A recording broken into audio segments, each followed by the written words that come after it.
DJ, you want to talk a little Husky football today. Yeah. So go ahead, lead it off. Tell me about it. All right, so saw the Dogs this weekend. Well, I didn't see them personally, but I watched them on TV. They won 48-13 over Fresno State, and right now they're sitting at 3-0, number 7 in the AP top 25 poll, number 6 in the coaches poll. And one thing I think is a bunch of hogwash is the Huskies win 48-16. Grant, their schedule isn't, it's not stellar at best. But they're blowing teams out with the exception of Rutgers, and they still move down. That's a pet peeve of mine. You look at teams like Virginia Tech, who's 3-0. They moved up 3 spots with a win over some, I believe it was an FCS team. Just the East Coast bias in college sports, professional sports even. Like the Seahawks back in 2014 when they were good, you still would rarely hear them on, and I know I'm going on a tangent right now. I just got to get this out. Even when they were winning, you would still hear about, oh, Patriots this, Patriots that. The East Coast bias is unbelievable.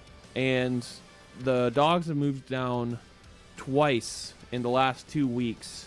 They moved down once from 6th to 7th. And they're taking care of business. They're blowing teams out, and they just keep moving down, which really, grinds my gears.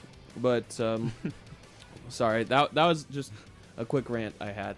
But look, they have looked good this year, and this weekend they'll be tested at Colorado. Kickoff is at 7 o'clock Pacific Standard Time out here.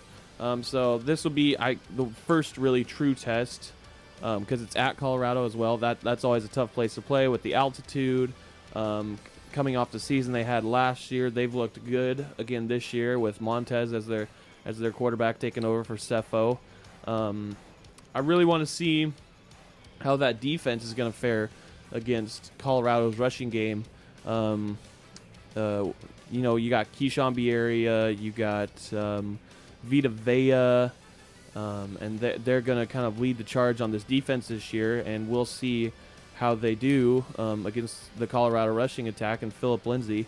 So, they've looked good so far, but this will be the first test, really, that they have on Saturday. So I just kind of wanted to get your thoughts on this 2017-2018 team that is the UW Huskies. Strength of schedule is funny because you don't know it until the end of the season. Yes.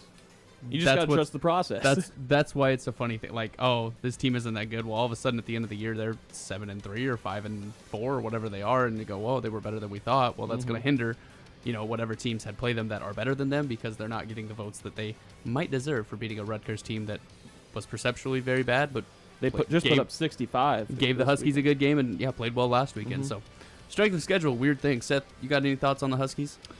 Well, I'm okay with them moving down one spot in the rankings. Ooh. I don't think it really means anything this early in the year. They haven't played anybody any good. Maybe Rutgers will be all right, but even so, it's not like they're going to be top 25 fighting for one of the higher bowl games or anything. But, the season, it's really starting this week. They start the conference schedule with Colorado. So as long as they take care of business, it won't matter where they're ranked right now, week 3, week 4. When it gets there, week 10, 11, 12, if they've taken care of business in the conference, they'll be in the top 4 again. Mm-hmm. So and that's a good point. I mean, it is the Pac-12. If the Dogs do take care of business, they will be in hopefully that group of 4, and they'll get another shot for the national championship this year.